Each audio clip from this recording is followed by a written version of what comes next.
Mesdames et messieurs, bonsoir et bienvenue dans ce JT hebdomadaire sur Actuel Média. À présent, les titres. Dans la période où nous sommes, la confusion existe toujours entre le journaliste et certains acteurs de web. Modibo Fofana, le président de Appel Mali, décortique, a retrouvé dans ce journal. Dans cette période de vacances scolaires, plusieurs enseignants des écoles privées se trouvent dans des situations pécuniaires très difficiles. Quelle issue favorable? Des détails dans ce journal. Bienvenue encore une fois de plus dans ce JT hebdomadaire, comme nous l'annoncions dans les titres. Pendant la période de vacances au Mali, les enseignants précisément du secteur privé font face à des difficultés financières considérables, s'ajoutant à leur situation déjà précaire tout au long de l'année. Pour plusieurs d'entre ces enseignants, les vacances deviennent un fardeau insoutenable à cause de l'absence de salaire. Durant cette période, beaucoup sont obligés de mener d'autres activités génératrices de revenus.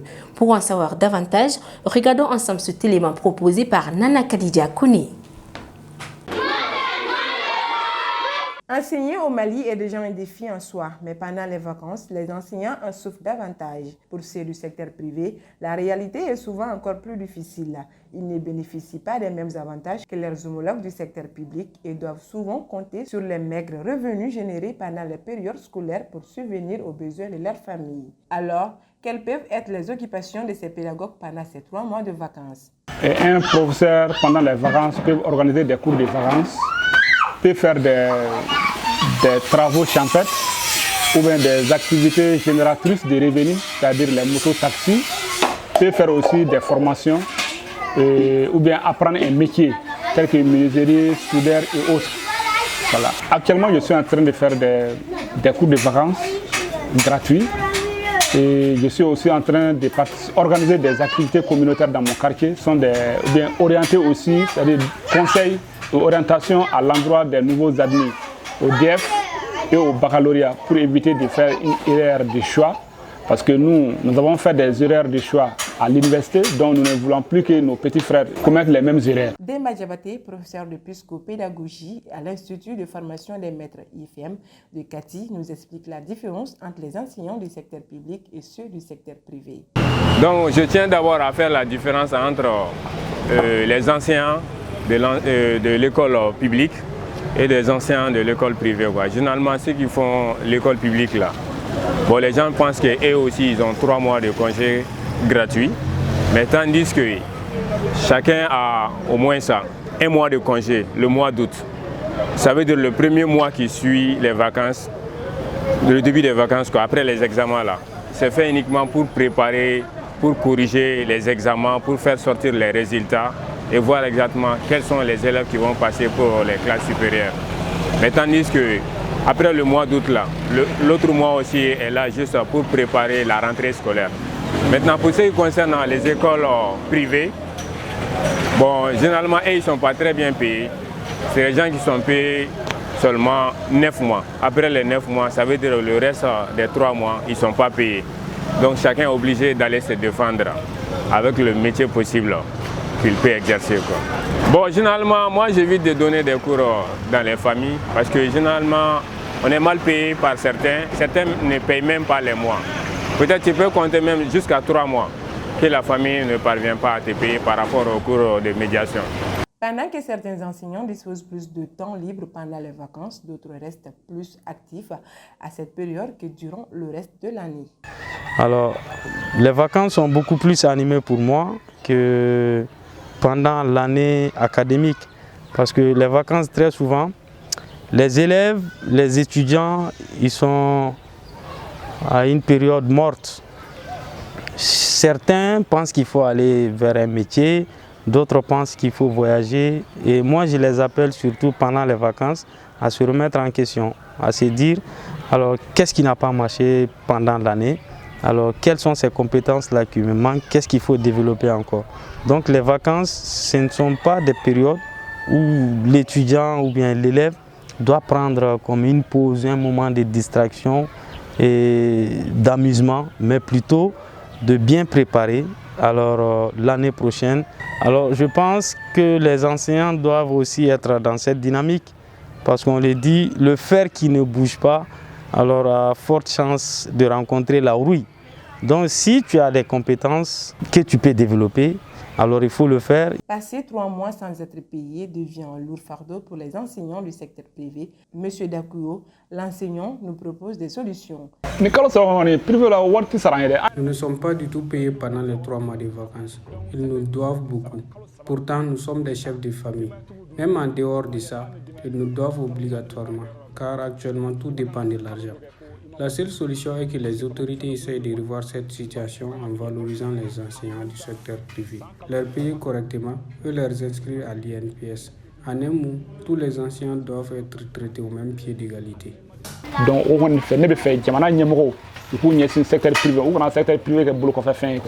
les vacances sont généralement un moment de pause pour les élèves et les enseignants, puisque les écoles et les universités ne sont pas en activité. Cependant, pour les enseignants du secteur privé, la situation est différente, ce qui met en lumière la nécessité d'une action urgente, surtout quand on considère que l'éducation reste le pilier du développement national. Voilà l'amer constat concernant l'un des secteurs les plus importants de notre pays. Dans les différents marchés de Bamako, la vente de citron est une activité très visible, surtout en cette période de campagne. Grâce à cette activité génératrice de revenus, certaines femmes arrivent à joindre le deux bouts. Et regardons ensemble ce reportage de Zenebou Gueye. Le citron fait partie des fruits très comestibles en cette période. C'est un fruit saisonnier qui apparaît principalement au Mali en début du mois de juin jusqu'à septembre voire octobre. En dehors de ces périodes, il y a d'autres variétés de citron qui inondent les marchés avec leurs coûts différents. La période d'hivernage est la période idéale du citron au Mali. Pendant cette période, le prix du citron est moins cher.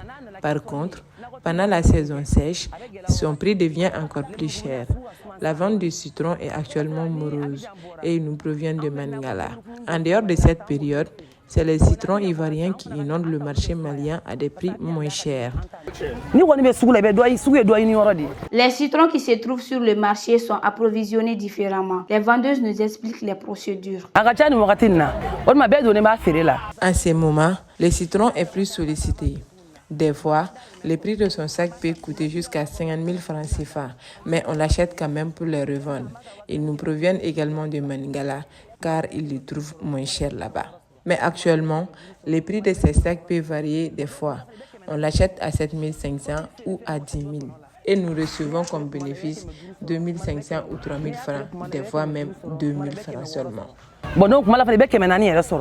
Nous détaillons les citrons, 3 ou 4 citrons à 50 francs et même souvent il y en a pour 5 à 100 francs. Si le marché est bon, je peux vendre de 4 000 à 5 000 francs par jour. Mamou Kone, une vendeuse de citrons au marché de Sébenikoro, nous explique les difficultés qu'elle rencontre dans la commercialisation de leurs produits. La vente des citrons n'est plus bénéfique, car dans le sac, la plupart des citrons sont pourris. Par contre, si nous les vendons, ça risque d'être une perte pour nous. À ce moment, malgré qu'ils sont moins chers, mais on n'arrive pas à en avoir, car les temps sont difficiles. Pour certains clients, le citron a plusieurs avantages, raison pour laquelle elles le consomment. Mes enfants et moi utilisent le citron car il est bon pour l'alimentation et même pour le corps. Il nous protège beaucoup. Donc on ne peut pas en finir avec son importance. Et je profite de lancer à tout un chacun d'utiliser le citron car il a beaucoup d'importance. Le citron aussi a des avantages alimentaires. Même si le prix n'est pas abordable tous les moments, dans certains marchés, le citron reste pour le moment un fruit convoité par le public. Nous sommes à quelques semaines des élections présidentielles aux États-Unis qui devraient se tenir le 5 novembre prochain. Les deux favoris dans cette course à la présidentielle sont Kamala Harris, la présidente du principal parti démocrate, et Donald Trump, l'ancien président. Suivons ce commentaire de Abdoulaye Mega. Le 5 novembre prochain, les Américains s'apprêtent à élire un nouveau président qui dirige les États-Unis. Cette fois-ci, parmi les 6 candidats connus, les 2 favoris sont Kamala Harris, candidate du Parti démocrate, et Donald Trump, candidat républicain. Depuis le 21 juillet dernier, Joe Biden a décidé d'abandonner la course à la présidentielle à cause de son état de santé et passe le relais à la vice-présidente Kamala Harris. Elle sera face à l'ancien président Donald Trump, membre du Parti républicain, le 45e président des États-Unis qui a dirigé le pays du 20 janvier 2017 au 20 janvier 2021. Chacun de ces deux candidats ont énuméré leur politique de gouvernance si il ou elle remporte la victoire. Le mercredi dernier, lors de son investiture en tant que vice-président du Parti démocrate, Tim Walz a fait savoir qu'ils feront de l'Amérique un pays où aucun enfant n'aura faim, où aucune communauté ne sera laissée pour compte, où personne ne verra dire qu'il n'est pas à sa place. Ils réduiront les coûts des médicaments, etc. Dans sa politique, Donald Trump a annoncé qu'il va augmenter la production de l'énergie en réduisant ainsi le coût de la consommation, négociera avec les grandes sociétés pharmaceutiques pour réduire les prix qu'elles facturent, augmentera les salaires réels et permettra aux familles d'acheter les services nécessaires sans l'aide du gouvernement. Il a annoncé également la création de la plateforme cryptographique de la Trump Organization qui sera bientôt lancée. Selon les derniers sondages de New York Times, publiés le 22 août dernier, Kamala Harris est créditée de 49% des voix contre 47% pour Donald Trump. Mais qui sera réellement le président des États-Unis? Nous le saurons bientôt. Mais toutefois, si Kamala Harris remporte la victoire, ça sera la première fois de l'histoire qu'une femme dirige les États-Unis. Aujourd'hui au Mali, plusieurs personnes se présentent comme étant journalistes alors qu'ils ne le sont pas. Le métier de journaliste est confondu à plusieurs domaines de nos jours, surtout en ligne. Qui est journaliste? Modibo Fofana, le président de Appel Mali, donne des détails au micro de Maïmouna Dao. Le journaliste est un professionnel qui collecte des informations, qui traite des informations et qui diffuse l'information qui est liée à l'intérêt général. Bon, avec le boom Internet aujourd'hui, la parole a été démocratisée. Même au fond de ta chambre, tu peux parler grâce à l'Internet et les réseaux sociaux. Mais parler sur les réseaux sociaux ou bien parler sur YouTube ne te fait pas un journaliste de son.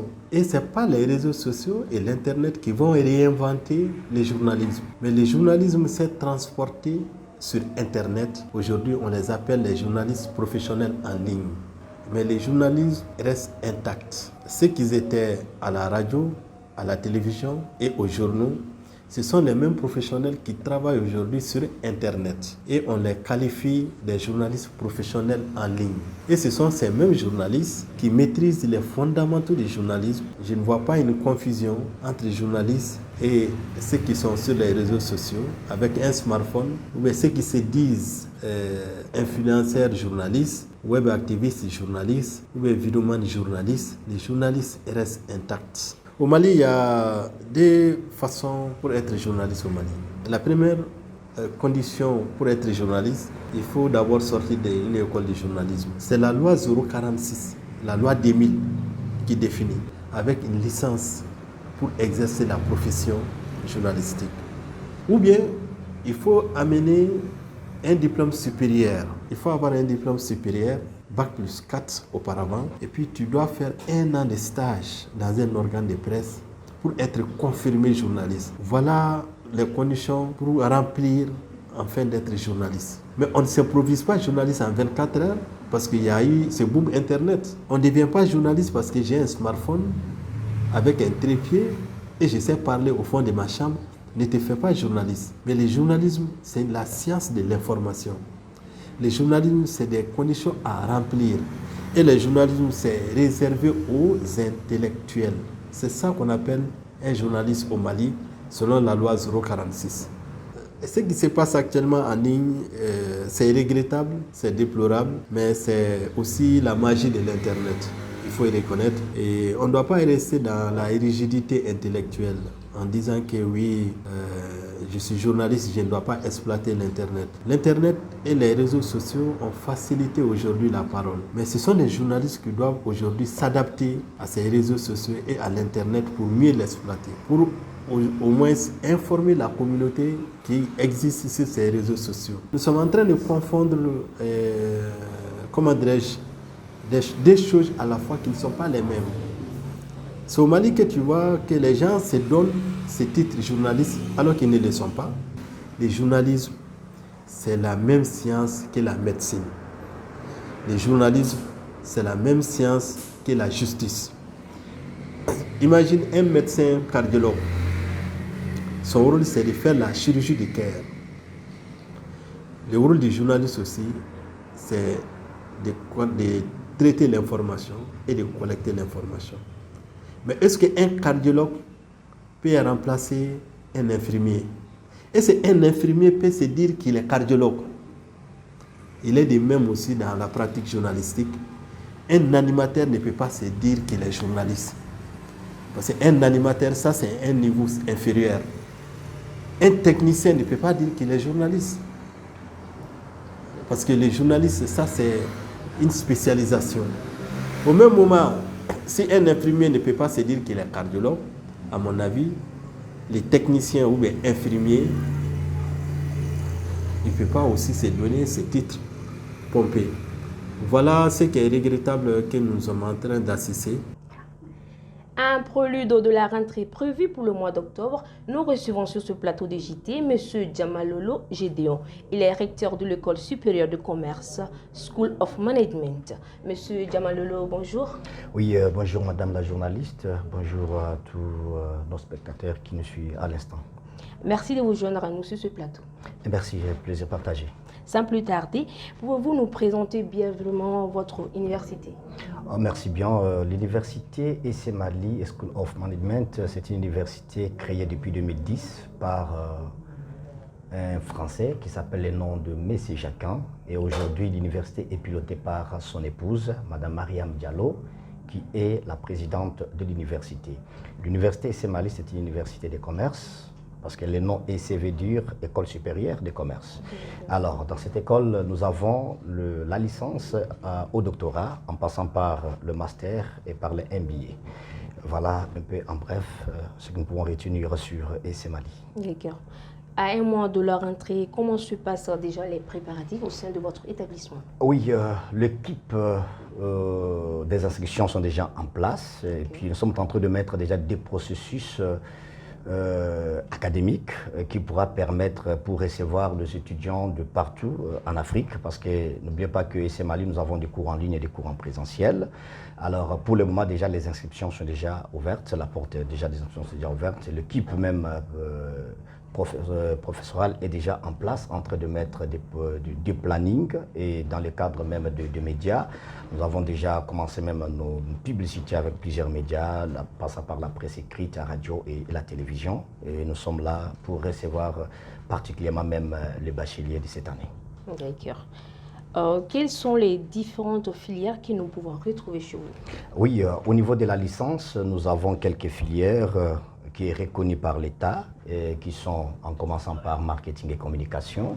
Nous avons gestion des ressources humaines, nous avons la logistique et transport, nous avons la communication des organisations et nous avons le logiciel de base des données. Et ça, c'est quelques filières que nous dispensons au niveau de la licence. Au niveau du master, nous avons le management et administration des entreprises, nous avons gestion des ressources humaines, nous avons management des projets, chef de projet, management des projets, suivi et évaluation, nous avons supply chain, logistique et transport, nous avons la communication institutionnelle, que plusieurs peut-être journalistes qui veulent peut-être faire le journalisme chez nous, ils prennent la communication institutionnelle, ils arrivent à se spécialiser dans le domaine du journalisme et communication, et tous ces diplômes sont reconnus par l'État et par CAMES. D'accord. Et quelles sont les grandes institutions, à part CAMES, qui reconnaissent votre diplôme? Oui, nos diplômes sont reconnus d'abord sur le plan international, parce que le EC est en France, le EC est en Tunisie. On a un partenariat avec ces universités, ce qui permet que l'université EC Mali est reconnue sur le plan international. L'État malien reconnaît le diplôme, le CAMES reconnaît le diplôme. Alors cela, ça permet que nos diplômes sont reconnus un peu partout. Et nous avons même la reconnaissance de plusieurs ONG internationaux que nous travaillons en collaboration de Tunisie, de la France et au Mali et partout dans la sous-région. D'accord. Qu'est-ce qui fait votre particularité, surtout sur le respect des programmes de l'année?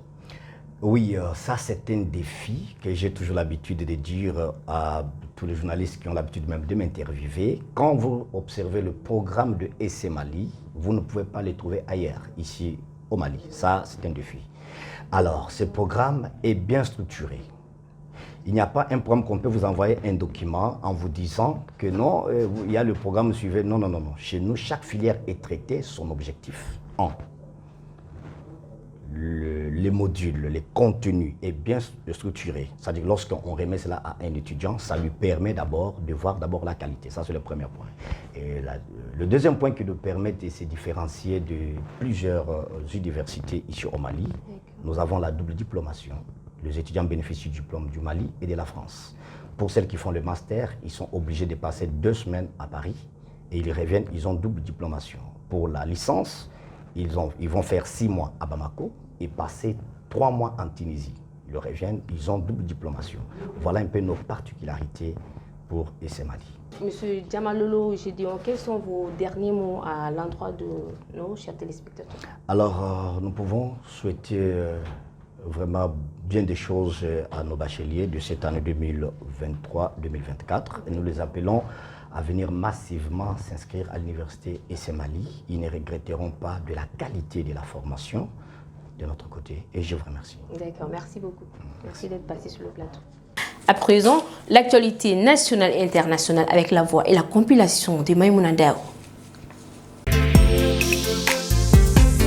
L'actualité nationale.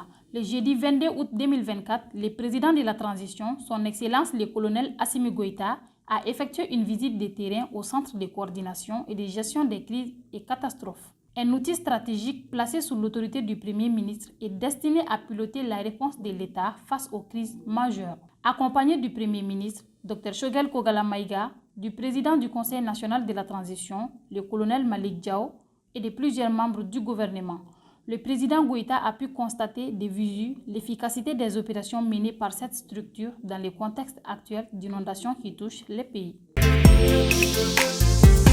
L'actualité sous-régionale. Les élections législatives, provinciales et communales seront organisées de manière couplée le 29 décembre 2024 au Tchad, a annoncé le mercredi 21 août 2024 le président de l'Agence nationale de gestion des élections, Ahmed Bartichiret.